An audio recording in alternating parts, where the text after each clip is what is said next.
우리나라와 동양의 시인들은 기상이 떠올라 시를 짓게 되면요. 혼자 시를 짓기도 하지만 많은 경우에는 둘 또는 셋이서 함께 시를 짓게 됩니다. 보통 좋은 경치를 보면서 한 잔 술을 곁들이며 시를 짓게 되는데요.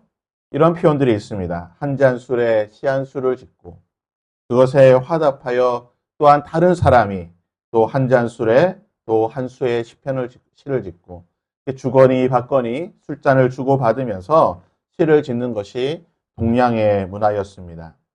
이런 식으로 서로 한 수를 주고받으면서 시를 짓는 것을 화답이라고 합니다. 사도 바울은 에베소서에서 우리에게 다음과 같이 권면하고 있습니다. 내 시와 찬미와 신령한 노래로 서로 화답하며 너희의 마음으로 주께 노래하며 찬송하라. 국어사전에 보니까요, 화답이라고 하는 것을 이렇게 정의하고 있습니다. 상대의 건의나 행위, 물음 따위에 맞추어 그에 어울리는 대응을 하는 것 또는 그 대답을 화답이라고 하는 것입니다. 그러니까 화답은 무엇입니까? 한편에서 일방적으로 말하는 것이 화답이 아닌 것입니다. 화답이라고 하는 것은 서로 주거니 받거니 하는 것, 소위 말하는 소통이 있는 것, 그것이 바로 화답인 것입니다. 예배에서 가장 중요한 것은 바로 화답입니다. 우리의 예배의 대상이 되시는 여호와 하나님, 그리고 그 여호와 하나님을 예배하는 예배자가 서로 화답하는 것이 바로 예배라는 것입니다. 하나님이 예배자를 부르시면 그 부르심에 화답하여 예배자가 하나님께 나아가 하나님을 찬양하고 또한 그 하나님을 찬양하고 부르는 예배자에 화답하여 하나님께서 예배자에게 말씀해 주시고 그리고 말씀하시는 그 하나님을 화답하여 예배자가 하나님께 찬양과 기도와 감사를 드리고 그리고 예배자의 그 찬양과 기도와의 감사에 하나님께서 화답하여 예배자를 축복해 주시고 그 하나님의 축복의 예배자가 화답하여 한 주간 동안 자신의 삶을 하나님께 헌신하며 하나님의 말씀대로 살아가는 것, 이것이 바로 예배인 것입니다. 그래서 예배에서 가장 중요한 것이 무엇이냐? 화답하는 것입니다. 우리를 부르시는 하나님, 그 부르심에 화답하는 예배자. 또한 예배라고 하는 것은 예배의 대상이 되시는 성삼위 하나님께서 서로 화답하시는 것입니다. 창조주요 구원자 되신 성부 하나님과 십자가에서 구원을 이루어 주시고 모든 언약의 말씀을 성취하신 성자 예수님과 우리의 마음과 영혼을 감화 감동시키시고 하나님의 구원을 우리에게 실천시키시고 실현시키시고 경험시켜 주시는 성령 하나님. 이 삼위 하나님께서 예배 가운데에 서로 화답하고 응답해 주시는 것, 임재해 주시는 것, 이것이 바로 예배라는 것입니다. 그래서 우리는 예배 가운데에 성부 하나님, 성자 예수님, 성령 하나님을 함께 경험하며 이 하나님을 바라보며 예배하는 것입니다. 또한 예배는요, 예배자인 우리가 서로 화답하는 것입니다. 사도 바울의 말처럼 시와 찬송과 신령한 노래로 화답해야 되는 것입니다. 그러게 우리는 예배를 위해서 기도하는, 예배 가운데 기도하는 대표 기도자의 그 기도에 우리의 마음을 함께 모두어 화답하는 것입니다. 성가대가 찬양할 때 그냥 멀뚱히 구경하는 것이 아니라 콘서트 보듯이 구경하는 것이 아니라 그 성가대의 찬양에 우리의 마음을 함께 모두어 아멘으로 화답하는 것입니다.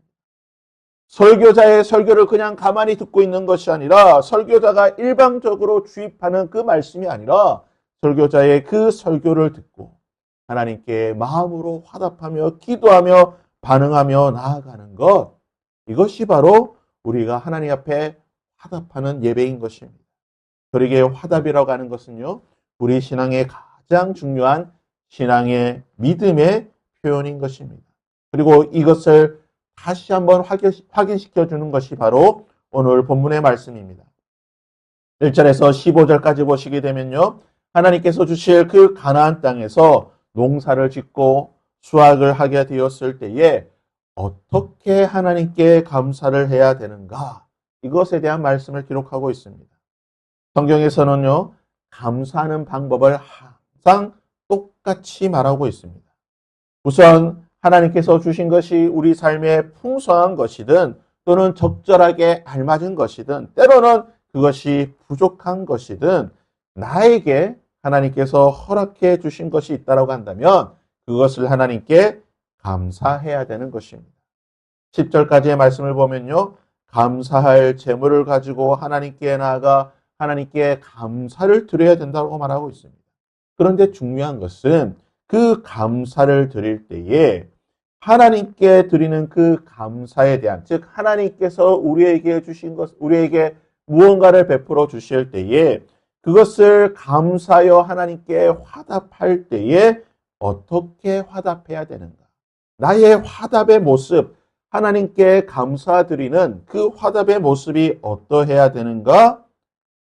하나님께서 우리에게 붙여주신 우리의 공동체 속에서 나의 이웃, 나의 가족, 교회의 모든 구성원들과 함께 먹고 마시고 즐거워해야 된다는 것입니다. 11절에 보시면 이렇게 말하고 있습니다. 내 하나님 여호와께서 너와 내 집에 주신 모든 복으로 말미암아 너는 레위인과 너희 가운데 거류하는 객과 함께 즐거워할 것이니라. 12절에 보면 또 이렇게 말합니다. 셋째 해 곧 11조를 드리는 해에 하나님께 감사를 드릴 때에 내 모든 소산의 11조 내기를 마친 후에 그것을 레위인과 객과 고아와 과부에게 주어 내 성읍 안에서 먹고 배부르게 하라. 한국 교회는요, 하나님께 감사를 잘하고 있습니다. 아주 감사를 잘하고 있습니다.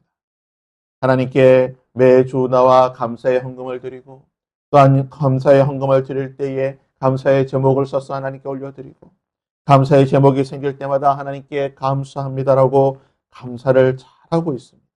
그런데 안타까운 것은요, 오늘 본문의 말씀에 나온 것처럼 함께 화답하면서 모든 구성원들이 함께 화답합니다.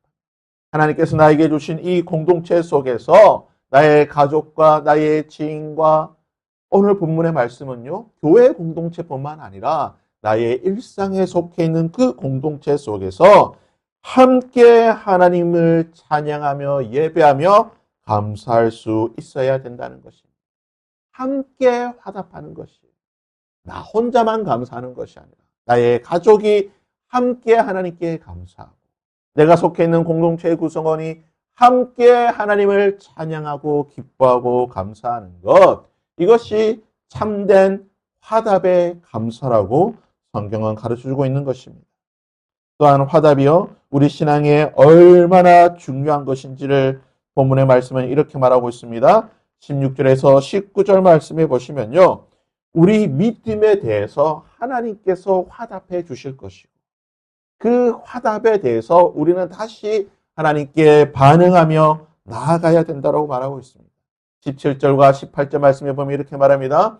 내가 오늘 여호와를 내 하나님으로 인정하고 그 도를 행하고 그 모든 규례와 명령과 법도를 지키며 그의 소리를 들으리라 확언하였고 여호와께서도 내게 말씀하신 대로 오늘 너를 그의 보배로운 백성이 되게 하시고 그의 모든 명령을 지키라 확언하셨느니라. 오늘 본문의 말씀에 보면요, 17절과 18절에 반복해서 나오는 단어가 있는데요, 확언하신다. 하나님께서 우리에게 확언하신다라는 표현을 등장하고 있습니다. 그런데 이 확언한다는 단어의 히브리 말을 보게 되면요, 선포한다는 뜻입니다. 디벨. 광야에서 하나님께서 말씀하시듯 우리 삶 속에 하나님께서 항상 말씀하시고 선포해 주신다는 것입니다. 우리가 하나님의 말씀을 지키되 마음을 다하고 뜻을 다하고 힘을 다하여 하나님을 지키는 것 너무나 중요합니다. 이것은 우리가 반드시 하나님의 백성으로 해야 될 일인 것입니다. 그런데 우리가 하나님의 말씀을 지키고 행할 때에 본문의 말씀처럼 그 도를 행하고 지킬 때에 하나님께서 어떻게 우리에게 화답하십니까? 그의 소리를 들으시리라. 여러분, 기도 응답의 비밀이 무엇입니까? 우리가 하나님의 말씀대로 살아갈 때에 그의 도를 지키고 그의 명령과 그의 규례와 그의 법들을 지키며 살아갈 때에 하나님께서 우리의 소리를 들으신다는 것입니다. 기도 응답의 확실한 비결인 것이에요.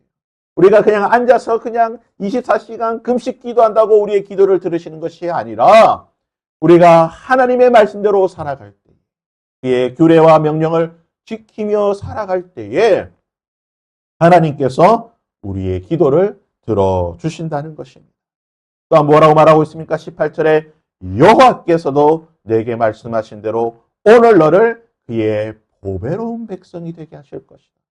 우리가 하나님의 말씀을 지키며 살아갈 때에 그의 규례와 명령과 법도를 지키며 살아갈 때에 하나님께서 어떻게 화답하십니까? 우리를 보배로운 백성이 되게 하신다는 것. 여러분, 하나님께 존귀한 자가 되고 싶습니까? 하나님의 공동체 속에서, 교회 구성원 공동체 속에서 하나님께 존귀한 자가 되고 싶으십니까? 보배로운 자가 되고 싶으십니까?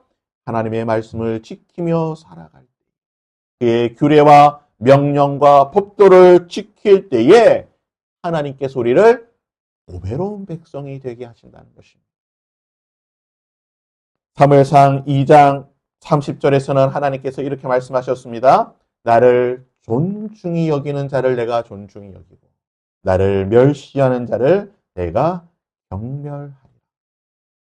우리가 하나님의 말씀을 지키는 것, 하나님의 말씀대로 살아가는 것, 하나님의 말씀을 기억하고 내 삶 속에서 오늘 하루 행하는 것, 그것은 바로 하나님을 존중히 여기는 것입니다. 우리가 하나님을 존중히 여길 때에, 말씀을 지킴으로, 믿음을 행함으로 하나님을 존중히 여길 때에 하나님께서 나를 존중히 여겨주실 것이고 나를 보배롭게 여겨주신다는 것입니다.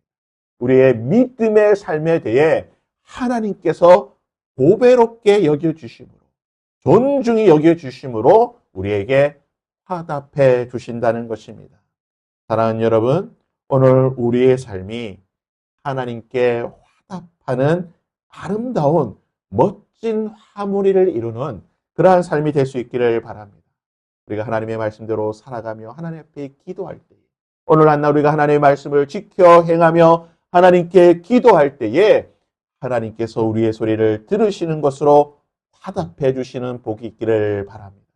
우리가 오늘 하루 하나님의 말씀을 지켜 행할 때에 지극히 작은 그 말씀 한 구절 지키며 행할 때에 지극히 작은 자에게 소자에게 하나님의 은혜를 베풀 때에 하나님께서 우리를 보배롭게 여기며 존중히 여기며 존귀히 여기는 것으로 화답해 주시는 이 복이 있기를 주님의 이름으로 축복